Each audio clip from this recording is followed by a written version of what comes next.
Well, after 2 episodes, the Good Doctor finally starts to shed some light on some of the other characters in his strongest episode yet.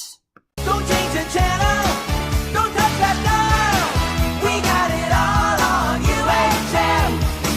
Take out the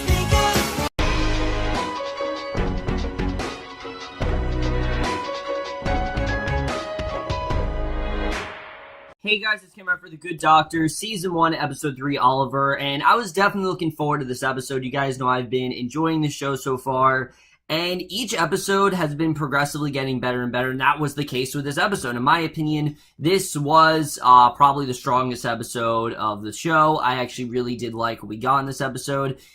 We focus a little bit more on some of the other characters here, and while they're still not like nearly as interesting as Sean, they are starting to become a bit more interesting, so we're just gonna get into it right now. So we start off with a man. He's getting on his motorcycle, and while he's riding, he's looking at some pretty women walking down the sidewalk. He rides into the streets and directly into the path of an oncoming vehicle, so we know right off the bat this guy's probably gonna be like the main sort of patient in the episode. So Sean is then sitting inside his house.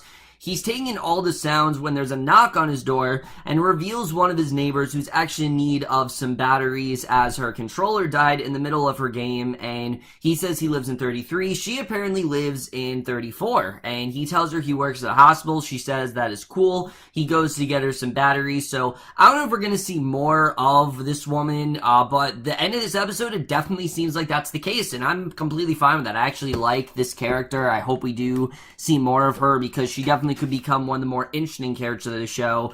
But who finally gets something good to do in this episode is Claire. Like I said, Claire's been one of the most frustrating things about these first 2 episodes thus far. I feel like they could have been doing a lot with her, and instead she's just stuck in this really dumb plot line with Garrett and whatnot. But luckily, that's put on the back burner in this episode. I'll get into that in a little bit, but at the hospital we see her. She takes a call. She rushes to Dr. Melendez and Jared to tell them that they have a liver, and he asks for the longevity of a liver transplant, which he's given the answer, and Sean questions if he knew the answer, and Melendez actually puts Claire and Sean on liver pickup while Jared preps their patient for the transplant. And me, I'm like, thank God, because I really was not looking forward to another episode of Jared just trying to win over Claire and her just, dismissing all of his advances. I'm really sick of that plot line, and I'm glad that that does not seem like it's going to be, well, maybe a consistent element. It's not in this episode, and I'm glad to see that. So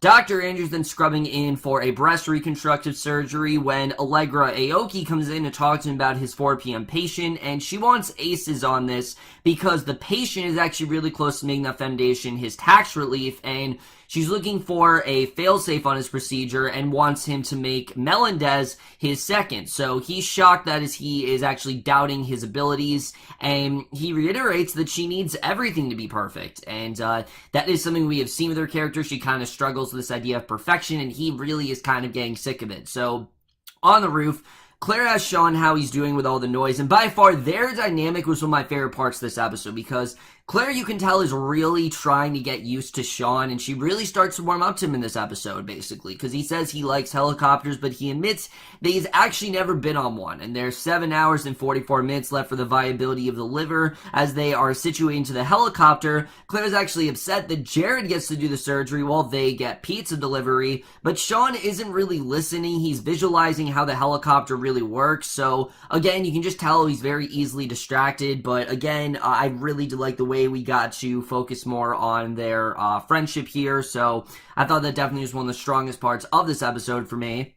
So Jared is then questioning Chuck about his activities and how he's feeling, and in the middle of their review, Chuck actually gets a call from his daughter saying that he needs to see her, and Sean and Claire arrive at the hospital, and they learn the liver's actually been out of the body for over 3 hours, and Sean takes the liver out of the cooler, sees that there's nothing wrong, replaces it back on the cooling unit, and Claire actually calls Irene, and who tells Claire not to try to think about what is in Sean's mind, that, they can't really process it, and to just sort of learn to deal with it. So he tells her if she wants to connect with him, she will have to find her own way, because as we know, Sean has a really hard time doing that. He doesn't really want to connect with people. He's very dismissive in that way, so she really needs to find some sort of opening on her own, and I thought that was, again, really interesting. So with only 4 hours hours, 45 minutes left of viability. They walk back to the helicopter, and Sean says they are not leaving. And the pilot then walks towards them, saying the clouds are rolling in too quick, and it could be an hour or 3. No one really knows how long, and Claire says that they will get another ride. And at the desk, Claire then works on a police escort to get the liver across town to their hospital, and Dr. Andrewson wants to see his patient alone. He admits he hasn't quit smoking, but complains that he can't enjoy a drink of scotch with a huge hole in his mouth,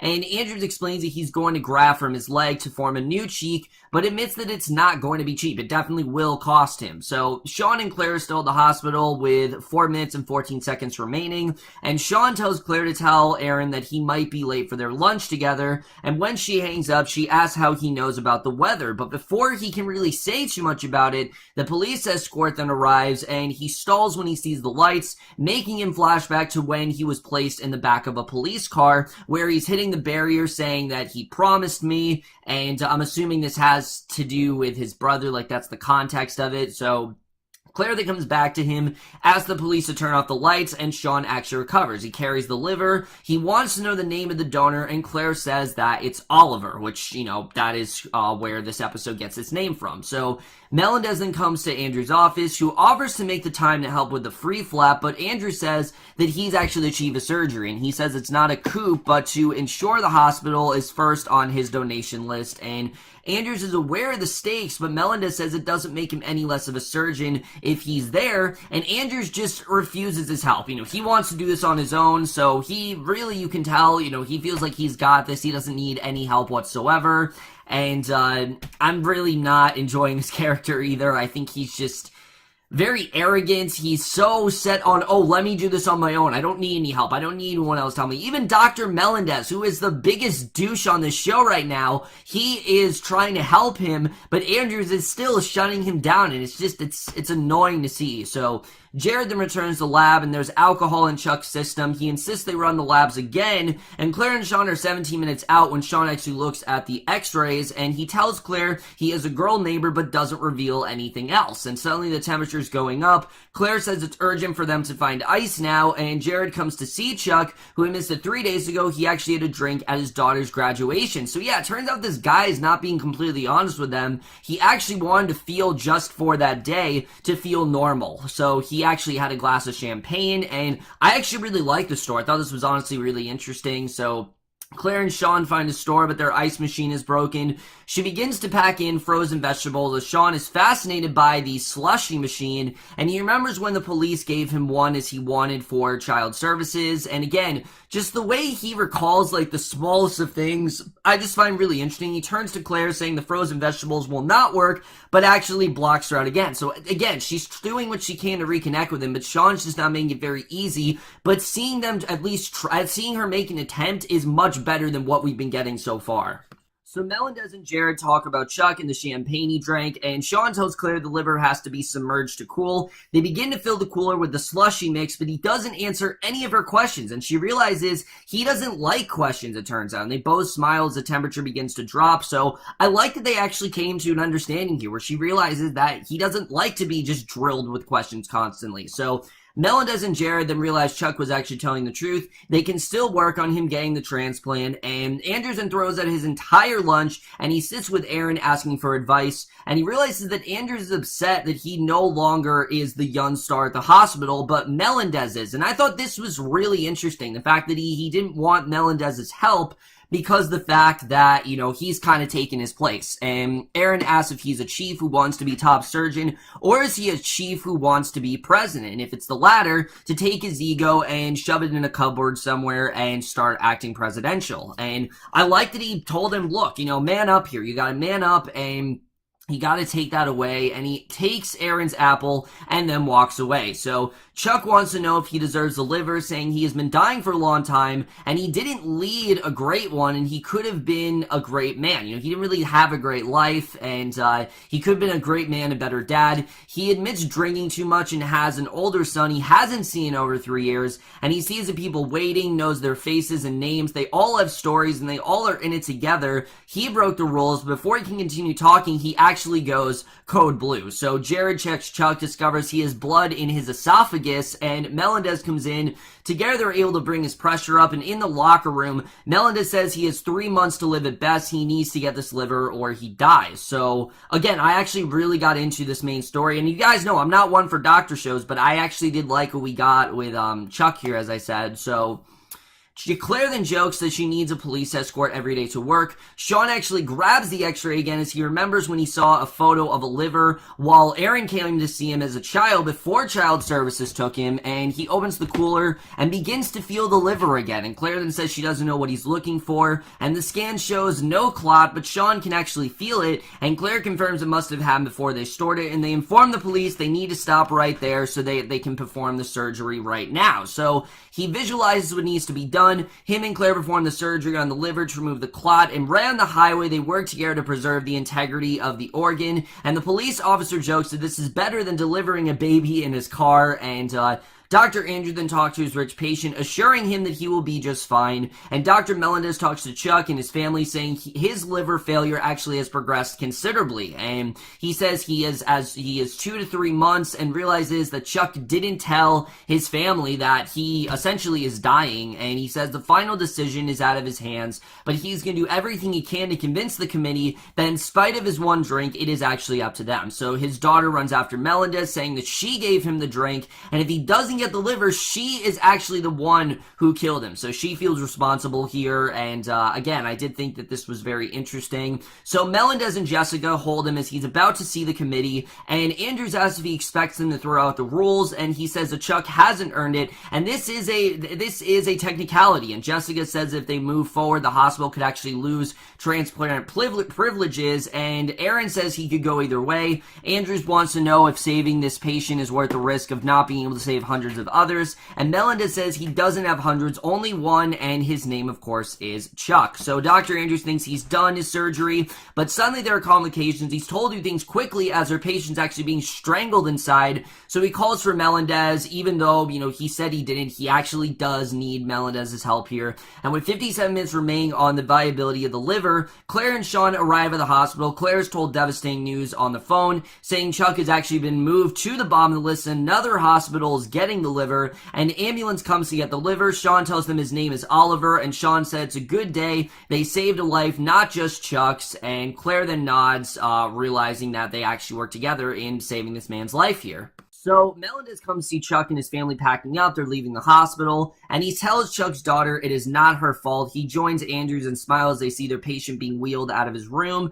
And Sean then returns home. He places his bag on his door, knocks at 34, and he actually asks if he can have his batteries back that she borrowed. And she says it's insane that he's a surgeon. And believe it or not, he actually strikes up a conversation with this woman. And she says her name is Leah. He says his name is Sean. It's nice to meet her. He walks back to his own apartment. And I really like this scene. I think these two might actually start up a connection. And I like this. I really do like that Sean is starting to open himself up to people. So Melendez stares at the ceiling as Jessica sleeps beside him. Sean then goes outside with a can of cat food at the homeless cat outside his apartment. He watches from inside, and at the restaurant, Aaron then moves young Sean's dish away from him. He hands him the book he was looking at. He tells Sean he can stay with him tonight, and tomorrow they will figure out the rest. And the next morning at the hospital, they do honor their promise, and they do enjoy breakfast together, and that is the way this episode ends. So overall, guys, like I said, I definitely did enjoy this episode considerably more than the first two. Not that I didn't like the first two. I still thought the first two was a really solid start, but it was really only Sean that was grabbing me. The other characters really weren't. But here, I'm really starting to get attached to some of these other characters, especially Andrews. I really like what we got with him in this episode. The fact that, you know, he is a bit arrogant, and yes, he is a bit, you know, he does have a lot of fire in him, and there definitely is an ego there, but it's mainly because Melendez has now taken over as, like, the big top dog of the hospital, and that was his position, and he has been demoted, and he's still kind of getting used to it. But I did like that he actually did decide to work with Melendez. He realized that he couldn't do it alone, and I thought there was actually progress there. So I was impressed with the way that did play out, and I thought that was definitely very well done. But the other character I really liked here was Claire. Claire's someone who, like I said, I have not liked what's been going on between her and Jared. I could honestly care less about their relationship. And now that we've actually moved her away from it, which I don't think we've completely moved her away. I'm pretty sure next episode we're probably going to get back to it, and it's really going to piss me off. But what I liked about this episode is that she really is at least trying to open up to Sean, and she's doing what she can to try to create some sort of a bond there, and it seems to be working. I mean, as we saw in the end of the episode, he actually opened himself up to Leah. Maybe they're gonna start something, you know, they're gonna start some sort of friendship. So I definitely really did enjoy that. I thought their scenes together were particularly very strong, and again, just the way that Sean takes note of just little things, like something as simple as a machine that he sees or something like that. I just thought that was very interesting, the way that was done. I thought that was just, again, just really interesting stuff there, and it really is showing what someone with savant syndrome really does go through, but it also is showing how he doesn't really want to open himself up to people. He doesn't really like being questioned, and all the like minor details that he really does take note of, I still find very interesting, and I definitely really did enjoy that overall. Like I said, at this point, I think the rest of the cast, they're not holding up as well as Freddie Highmore is. I won't say that Antonia Thomas or Hill Harper are nearly on the same level as Freddie Highmore. I still would not say that. But they are giving decent performances. I definitely will say that, and I thought that was definitely well done. And I did enjoy, surprisingly, the patient in this episode. I don't usually enjoy these, you know, procedural type things, but I enjoyed it. I enjoyed with the story we got here with Chuck. I thought it was honestly really interesting what he was going through, that he had a drinking problem, and he felt like, you know, he kind of deserved to die, and that's why he didn't tell his family. But then you have his daughter who thought she was the reason why he was dying. I thought all of that was honestly really interesting, and I really did get into that story overall. So really not too many complaints here, except for the fact that still there are some characters that I'm really not caring about. I don't care about Jessica. I definitely don't care about Jared. Allegra, you know, she was in the episode for a little bit, but I still don't really care that much about her. There's just a few characters here that are really not grabbing me. But other than that, guys, I am actually really enjoying the show. I do think, like I said, every episode's getting better and better as it goes on. And I am overall going to give this episode, The Good Doctor, Season 1, Episode 3, Oliver, a B+. So we're guys doing this episode of The Good Doctor. Let me know what you guys thought of this episode overall. Love your thoughts. And like I said, little by little, I think this show is really going, you know, turning into something great. It really is. The show just recently got renewed for a full, well, not renewed, but it got picked up for a full season, and I'm hoping that it stays consistent. I really hope it does, because this has been a very solid start, and I hope there are more episodes like this and less like what they did with the characters in the first two. But that's my review. Hope you guys enjoy. I'll see you guys in my next video, and I will see you guys for that. Okay, bye.